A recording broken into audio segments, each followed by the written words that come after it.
And the engine is now ready to start replacing the valve stem seals. I have the new valve stem seals here, and the kit comes with protective sleeves.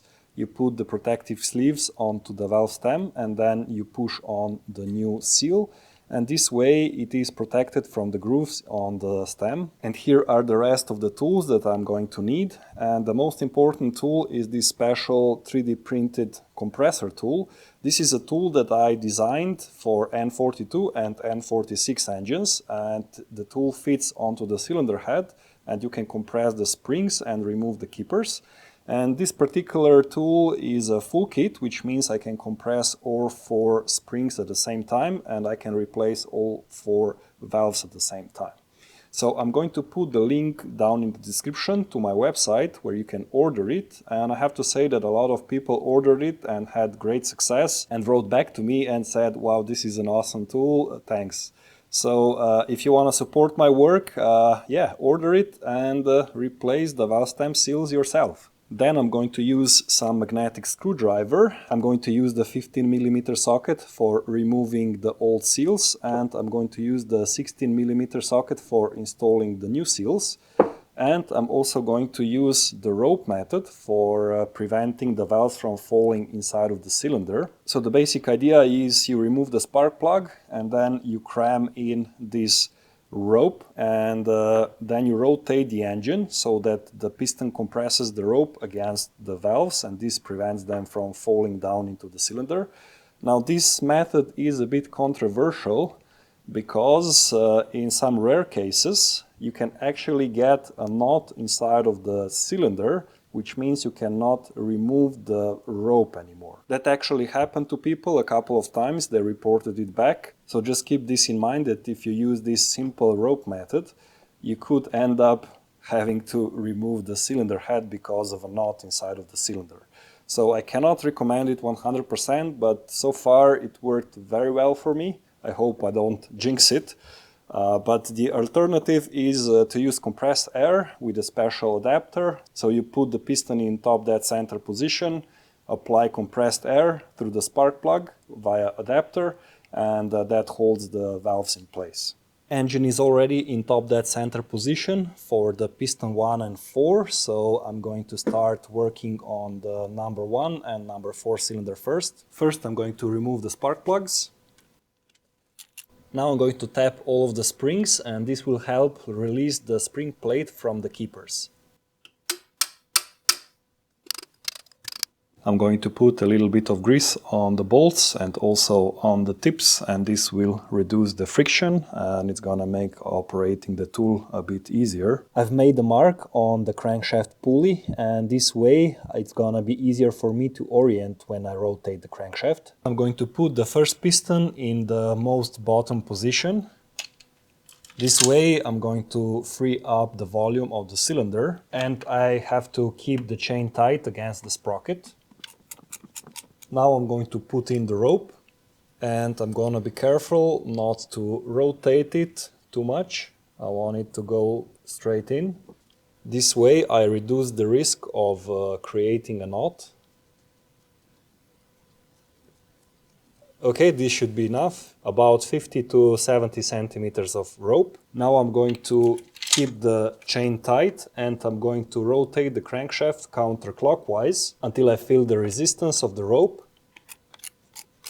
And this is it. Now I can install the compressor tools. And I'm going to secure them with nuts. And I'm going to make them hand tight. And now I can start compressing the springs. And I can already see that the keepers released, so this is a good sign. I've got all 4 springs compressed. Now I can use a small magnet, which will help me pick up the keepers.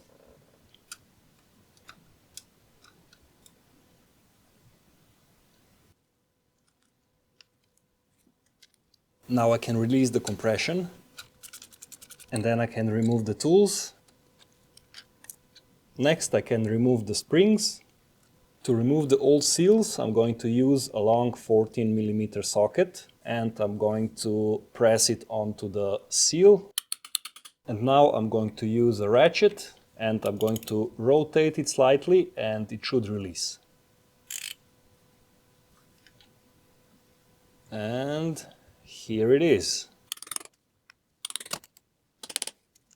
Now let's quickly compare the new seals and the old seals, and you can see that the difference in diameter is quite substantial. I would say at least 1 millimeter of diameter difference. So yeah, the seals were definitely due to be replaced. The old seals are also pretty stiff compared to the new ones.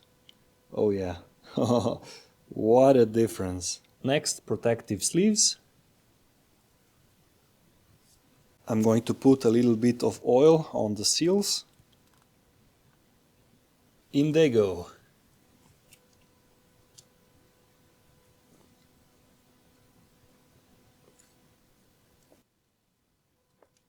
Now I'm going to use a long 16mm socket and push the seals all the way to the cylinder head.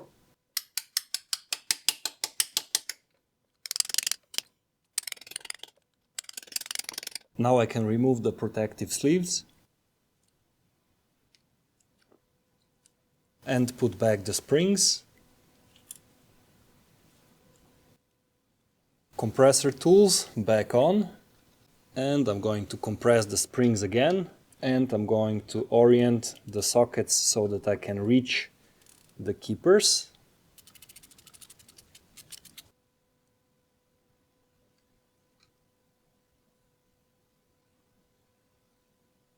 And it's in. And now I can decompress it. And this valve is done. Now I have to reload the rest of the keepers for the other valves.